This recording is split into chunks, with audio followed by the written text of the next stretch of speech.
नमस्कार दोस्तों। जिस तरह एक साइकिल का बैलेंस दो पहियों पर तभी बन पाता है जब उसे चलाने वाला इंसान उसे हैंडल कर पाने में सफल हो जाता है, ठीक इसी तरह हमारी जिंदगी का बैलेंस भी हम तभी सुनिश्चित कर सकते हैं जब हम उन 10 पहियों पर जीत हासिल कर लेते हैं जिन पर हमारी जिंदगी टिकी है। दोस्तों, आज हम जिस बुक की चर्चा करने जा रहे हैं वो हमें हमारी जिंदगी को इन्हीं 10 पहियों पर बैलेंस करना सिखाती है। इस बुक का नाम है the 10x wheel of life और इसे लिखा है गुरु श्रीनिवास जी ने। तो दोस्तों, क्या आप नहीं जानना चाहेंगे कि हमारे जीवन के वो 10 पहिए कौन से हैं जिन पर हमारी जिंदगी की ये गाड़ी टिकी है? इन पहियों में पहला है समय, दूसरा स्वास्थ्य, तीसरा हमारा करियर, चौथा पैसा, पांचवा समृद्धि, छठा समाज, सातवां हमारे संबंध, आठवां मनोरंजन, अध्यात्म और हमारा योगदान। और इन 10 पहियों पर अपनी जिंदगी को बैलेंस करने के बाद हम पाते हैं अपने जीवन का सही अर्थ, उसका उद्देश्य और एक सारांश। दोस्तों, इस बुक को पढ़कर मैं सही मायनों में खुद को इन 10 क्षेत्रों में सफल और सक्षम बनाने के रोड मैप को समझ पाई। और ऐसा कैसे हो सकता है? जो मैंने सीखा वो मैं आपसे साझा ना करूं? इस बुक की लिंक मैं आपके लिए डिस्क्रिप्शन बॉक्स में मेंशन कर रही हूं। आप चाहें तो वहां से इसे खरीद कर इन 10 फील्ड्स को एक्सप्लोर कर सकते हैं और बन सकते हैं अपनी जिंदगी के कैप्टन, ठीक उसी कैप्टन की तरह जो खराब मौसम, आंधी, तूफान और हर चुनौतीपूर्ण स्थिति के सैलाब में अपने जहाज को मंजिल तक लाने में कामयाब हो जाता है। आइए सुनते हैं इस अमेजिंग बुक की summary the 10x wheel of life by Guru Srinivasa. दोस्तों, हमारे जीवन में कई बार ऐसी परिस्थितियां आती हैं जब हमें समझ में नहीं आता कि आखिर हमें किस ओर जाना चाहिए या आखिरकार हम चाहते क्या हैं। ऐसी परिस्थिति में हमें इस दुनिया में और इस दुनिया से बाहर जाकर चिंतन करना चाहिए। इससे हमें यह स्पष्ट तस्वीर बनाने में मदद मिलती है कि हम कहाँ हैं, हमारे जीवन में क्या अच्छा चल रहा है और क्या नहीं। यहाँ से हम बेहतर ढंग से समझ सकते हैं कि हमें आगे क्या करना है। अगर हमें कहीं जाना है तो पहले हमें ये जानना चाहिए कि हम अभी कहाँ हैं। दोस्तों, जाहिर है हम सबकी जिंदगी में अपने अलग अलग लक्ष्य हैं। हम कहाँ पहुँचना चाहते हैं या किस मंजिल तक जाना चाहते हैं, इस बारे में जागरूक होने से ज्यादा इम्पोर्टेंट है ये जानना कि हम अभी कहाँ हैं। जब आप खुद की इस वर्तमान स्थिति के बारे में जागरूक हो जाएंगे तो निश्चित रूप से आप इसे बदलने का रास्ता भी साफ तौर पर देख पाएंगे। दोस्तों, जिस तरह साइकिल चलाना सीखते समय हमें तब तक संघर्ष करना पड़ता है जब तक कि हम 2 पहियों पर उसे ठीक से बैलेंस करने का हुनर न सीख लें। हाँ, ये बात अलग है कि हमें इस हुनर को सीखने में वक्त तो लगता है, लेकिन हम कितनी जल्दी साइकिल चलाना सीखते हैं ये इस बात पर भी निर्भर करता है कि हम पहली कुछ कोशिशों में कितनी सजगता और सावधानी से साइकिल चलाते हैं। अब यहाँ हम कई बार गिरते हैं, ठोकरें खाते हैं, लेकिन एक व्यक्ति जिसे साइकिल चलाने में महारत हासिल है, जब वो हमें कुछ टेक्निक्स बताता है जैसे डरो मत, धीरे चलाओ इत्यादि, तो हमारे गिरने की संभावनाएं कम हो जाती हैं और साइकिल को परफेक्टली बैलेंस करना हम सीख जाते हैं। दोस्तों, आप सोच रहे होंगे कि मैंने यहाँ अचानक साइकिल की क्यों की? ये बात मैंने इसीलिए की क्योंकि जिस तरह हमें एक साइकिल तक को बैलेंस करने के लिए एक कला सीखनी पड़ती है, तो ये तो फिर भी जिंदगी है। इसीलिए जिंदगी जिन पहियों पर चलती है उन्हें बैलेंस करना कोई सिखा दे तो बात ही क्या। The 10x wheel of life एक गाइड है जो हमें अपनी जिंदगी को समय, स्वास्थ्य, हमारा करियर, पैसा, समृद्धि, समाज, हमारे संबंध, मनोरंजन और हमारा कंट्रीब्यूशन, इन सभी क्षेत्रों को संतुलित करना सिखाती है। इस बुक की शुरुआत में लेखक हमसे कुछ सवाल पूछते हैं जिन्हें हमें खुद से जितनी हिम्मत से पूछना चाहिए उतनी ही सच्चाई से उसका जवाब भी देना चाहिए। ये सवाल आपको खुद को समझने में मदद करेंगे, साथ ही जितनी ईमानदारी से आप इन सवालों का जवाब देंगे उतने ही सक्सेसफुल आप अपने जीवन की इन 10 दिशाओं में होंगे। ये सवाल है, जब मैं बच्चा था तो क्या बनना चाहता था? मुझ में वो कौन सी बात है जो खास है? मेरे पास क्या टैलेंट है? कहाँ और किस क्षेत्र में मैं सबसे अच्छा और प्रभावशाली हूँ? मुझे सबसे ज्यादा स्ट्रगल किन क्षेत्रों में करना पड़ता है? मेरी 3 कमजोरियाँ कौन सी हैं? मुझे जीवन में कौन सी भूमिकाएं निभाना पसंद है और कौन सी नहीं पसंद? मुझे क्या करना है? और ऐसे ही और भी कई सवाल लेखक हमें खुद से पूछने को कहते हैं, जिससे हम ये समझ सकें कि हमारी स्ट्रेंथ, वीकनेस और इंटरेस्ट क्या है। इससे आप अपनी जिंदगी का सही पर्पस जान पाएंगे। हमारा संघर्ष और हमारे जीवन की कठिन परिस्थितियां ही हमें समय के साथ आगे बढ़ने के लिए बहुत सी महान शिक्षा देता है। ये सीखें ही हमें हमारी कमजोरियों से बाहर निकलने और अपनी परिस्थितियों से लड़ने की प्रेरणा देती हैं। आइए दोस्तों, हम भी एक एक कर जीवन के 10x व्हील के बारे में समझ लेते हैं। 10x व्हील यानी वो 10 पहिए जिन पर हमारी जिंदगी की गाड़ी टिकी है। आइए इन्हें बैलेंस करना सीखते हैं। सबसे पहले इस बुक के first chapter purpose of life से शुरू करते हैं। बुद्ध कहते हैं कि हमारे जीवन का एकमात्र उद्देश्य हमारे जीवन का सही उद्देश्य ढूंढना और उसमें अपनी पूरी आत्मा और हृदय लगा देना है। दोस्तों, हम में से कई लोग अपने जीवन के सही उद्देश्य को समझ नहीं पाते।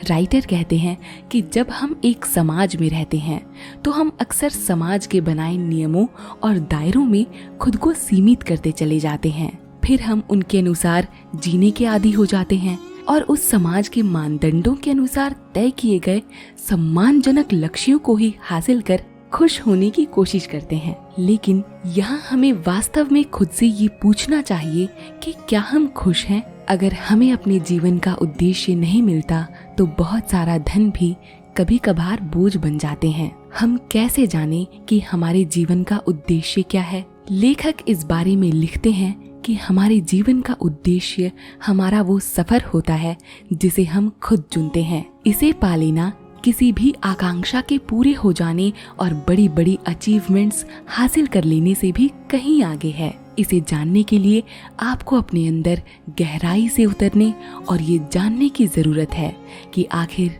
आप चाहते क्या हैं। अब आप शायद कहें कि मैं तो एक सरकारी नौकरी चाहता हूँ और यही मेरे जीवन का उद्देश्य है, लेकिन क्या सचमुच ऐसा है?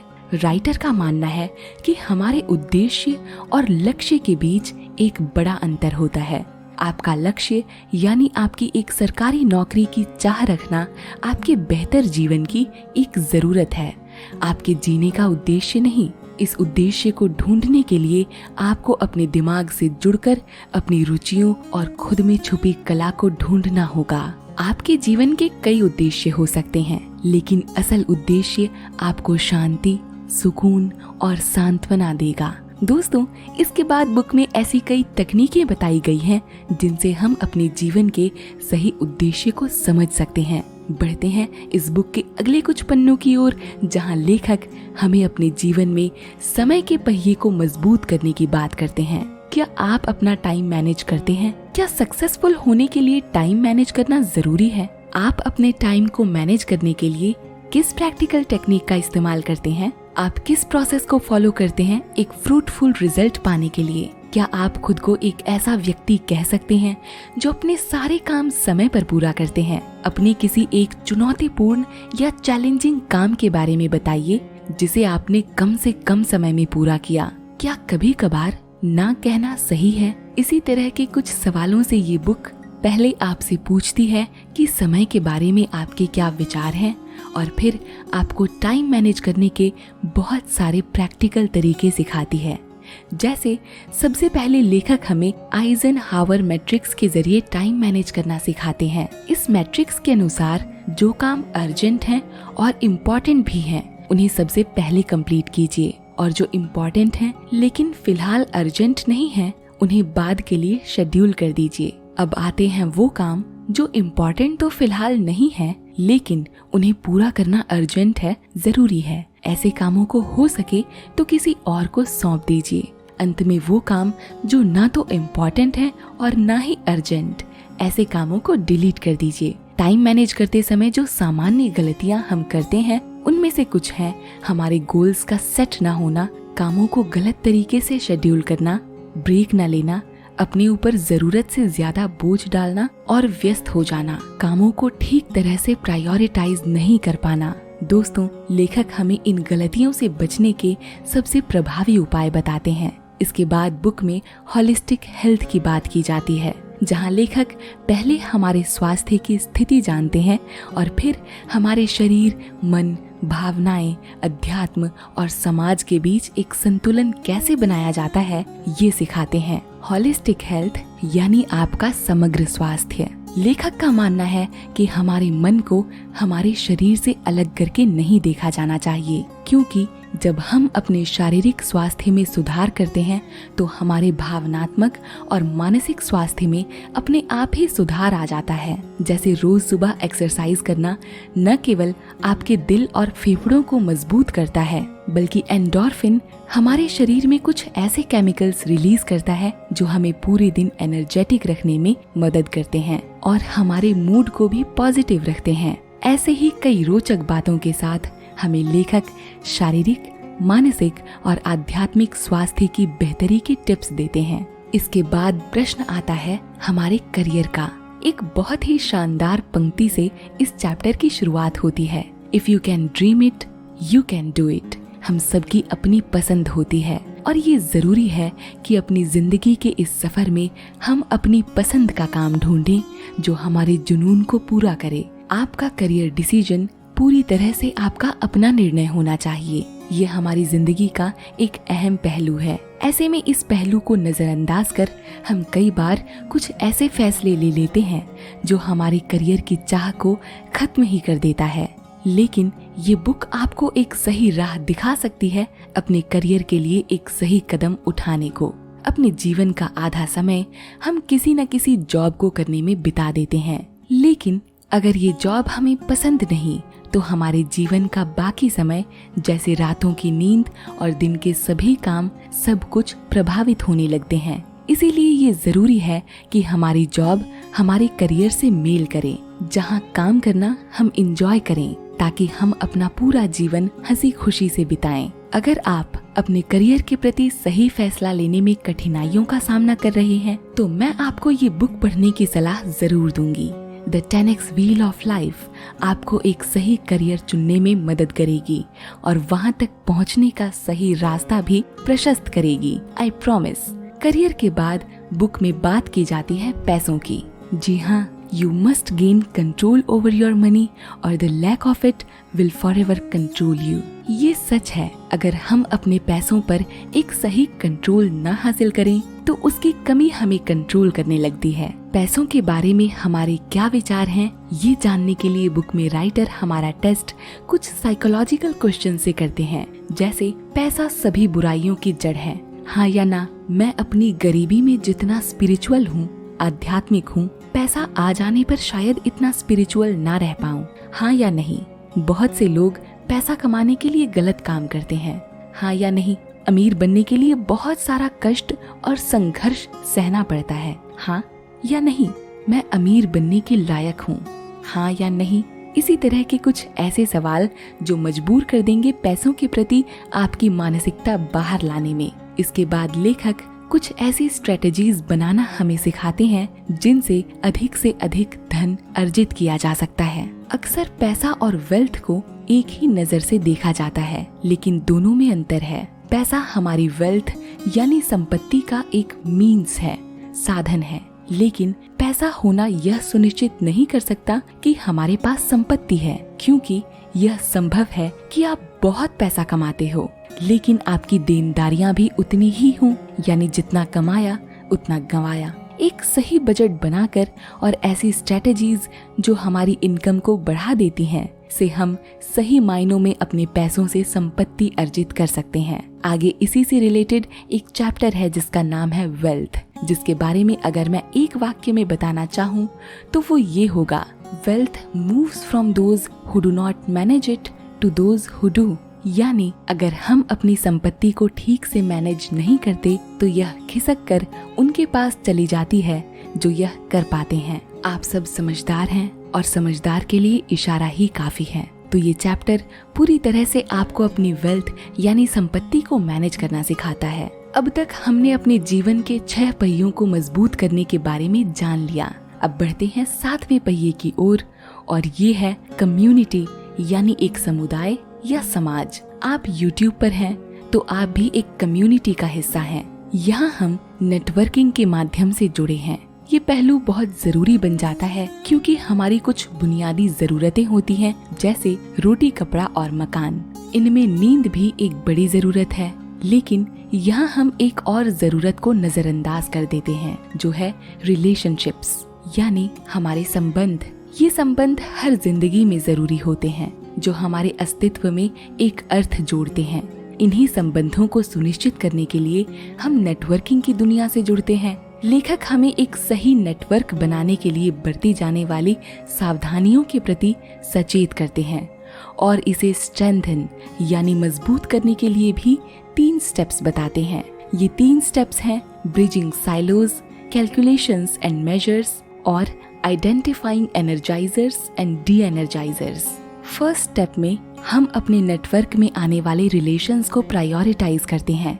सेकेंड स्टेप में हमने जो डेटा फर्स्ट स्टेप से कलेक्ट किया था उसके अनुसार अपनी नेटवर्किंग को कैलकुलेट करते हैं। और थर्ड स्टेप में हम अपनी नेटवर्किंग में शामिल लोगों को उनसे मिलने वाली एनर्जीज के अनुसार कैटेगराइज करते हैं। दोस्तों, बहुत ही बेहतरीन तरीके से बुक में इस चैप्टर के जरिए नेटवर्किंग की पूरी साइंस को समझा जा सकता है और अपने नेटवर्क को बढ़ाने में आपकी समझ भी विस्तृत हो जाती है, खासकर तब जब आपका काम नेटवर्क बनाने पर आधारित हो। दोस्तों, कुछ रिश्ते ऐसे होते हैं जो नेटवर्किंग से अलग होते हैं। इन्हीं रिश्तों की डोर को मजबूत करना, इन्हें समझना, इनसे प्रेरणा लेना और इनके जरिए अपने जीवन में रिश्तों के पहिए को कसना हमें सिखाया जाता है। पॉजिटिव लोगों से मिलिए, वो लोग जो आपको मिसट्रीट करते हैं उनसे दूरी बनाइए और इंटेलिजेंट लोगों से मीटिंग्स रखिए। चीज़ों को पर्सनल लेना बंद कर दीजिए। और ऐसे ही कुछ अमेजिंग लेसन्स के साथ राइटर हमें कुछ अनसुलझे रिश्तों से बाहर निकलने को भी प्रेरित करते हैं और उस दर्द को हील करना सिखाते हैं, जो दर्द हमें किसी रिश्ते के टूट जाने या चले जाने से मिला है। जीवन को एक सही दिशा में आगे बढ़ाने के लिए रिक्रिएशन का पहिया भी मजबूत हो, यह सुनिश्चित जरूर करना चाहिए। अब ये रिक्रिएशन क्या होता है? रिक्रिएशन यानी मनोरंजन। मनोरंजन का उद्देश्य समय बर्बाद करना नहीं, बल्कि जिंदगी को बनाना है। किसी व्यक्ति को व्यस्त रखना नहीं, बल्कि उन्हें तरोताजा रखना है। जिंदगी से भागना नहीं, बल्कि उसे डिस्कवर करना है। इस बात में कोई शक नहीं कि खेल, मनोरंजन और अवकाश एक समृद्ध जीवन के लिए जरूरी है। इनसे शारीरिक और मानसिक स्वास्थ्य में तो लाभ मिलते ही हैं, साथ ही ये हमें ईश्वर के करीब जाने का एक माध्यम भी देते हैं। जो लोग मनोरंजन के लिए समय नहीं निकाल पाते, वो देर सबेर बीमारियों के लिए समय निकालने पर मजबूर हो जाते हैं। मनोरंजन के इसी आयाम को चैप्टर में गहराई से समझाया गया है, जिसे पढ़कर निश्चित रूप से आप जिंदगी के हर पल को जीना और उनसे मनोरंजित होना सीख जाएंगे। इसके बाद बात करते हैं कंट्रीब्यूशन की। जी हाँ, जिंदगी का एक पहिया ये भी तो है जहाँ हमें समाज में किसी न किसी रूप में अपना योगदान देना होता है। राइटर कंट्रीब्यूशन को एक अहम हिस्सा मानते हुए कहते हैं कि ये हमारे मानसिक और शारीरिक स्वास्थ्य के लिए, अपने नेटवर्क को बड़ा करने के लिए, नई स्किल्स सीखने के लिए, अपने पर्सपेक्टिव को ट्रांसफॉर्म करने के लिए जरूरी है। हम समाज में अपना योगदान कैसे दे सकते हैं? वो लिखते हैं कि the beauty of giving back to community is that giving back its own gift. जीवन में ऐसा क्या है जो आपको प्रेरित करता है? ये जानकर आप ये समझ सकते हैं कि आपको किस दिशा में अपना योगदान देना है। अक्सर हम सोचते हैं कि हमारे पास इतने संसाधन ही नहीं है कि हम समाज को कुछ दे पाएं, और इसी एक्सक्यूज से हमारे कंट्रीब्यूशन का पहिया रुक जाता है। लेकिन समाज सेवा में आपका बहुत ज्यादा कमाना मायने नहीं रखता, बल्कि आपकी एक छोटी सी शुरुआत से आपके पास मदद के लिए हजारों हाथ अपने आप आ जाते हैं, और यही एक शुरुआत बड़े बदलाव के रूप में बदल जाती है। ऐसे बहुत से प्रैक्टिकल तरीके हमारे जीवन में योगदान या कंट्रीब्यूशन के पहिए को मजबूत कर देते हैं। इस चैप्टर का अंत राइटर दलाई लामा जी के एक बहुत ही सुंदर वाक्य से करते हैं कि अगर आप सोचते हैं कि कोई भी बदलाव लाने के लिए आप बहुत छोटे हैं, तो बस एक रात एक मच्छर के साथ सोकर देखिए। अंत में दोस्तों बात करेंगे हमारी जिंदगी के अंतिम पहिए की, और ये पहिया है अध्यात्म का, स्पिरिचुअलिटी का। अगर आप एक सही माइंडसेट विकसित करते हैं तो आपके दुश्मन आपके सबसे अच्छे आध्यात्मिक गुरु बन सकते हैं, क्योंकि उनकी प्रेजेंस आपको सहनशीलता, धैर्य और अपनी समझ को विकसित करने का अवसर देती है। अध्यात्म से खुद को जोड़ना हमें सीधे तौर पर ईश्वर से जोड़ देता है। इस बुक में खुद को अध्यात्म से जोड़ने के लिए writer day to day guide करते हैं, जो निश्चित तौर पर आपको प्रैक्टिकली स्पिरिचुअल बनने में मदद करेगा और साथ ही आपका फोकस और अवेयरनेस भी बढ़ाएगा। ऐसे कई प्रैक्टिकल तरीकों में से एक है, आज से आने वाले 21 दिनों तक हर रोज आप 10 मिनट के लिए मेडिटेशन कीजिए और हर महीने के अंत में अपना एक्सपीरियंस लिखिए। उन लोगों की लिस्ट बनाइए जिनके प्रति आपके मन में नकारात्मक भावनाएं हैं।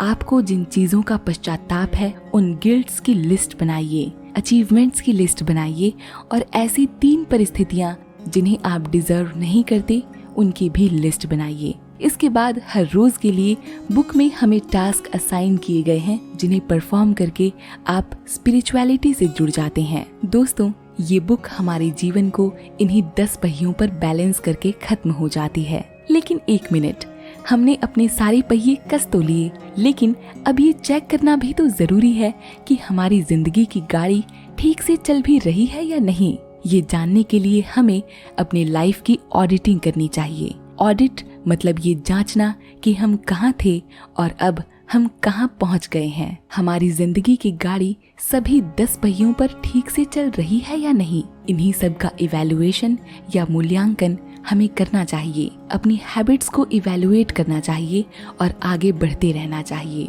दोस्तों मैं आशा करती हूँ कि आपको ये book the 10x wheel of life पसंद आई होगी। आप इस बुक को डिटेल में डिस्क्रिप्शन बॉक्स में दिए गए लिंक के माध्यम से खरीद कर पढ़ सकते हैं।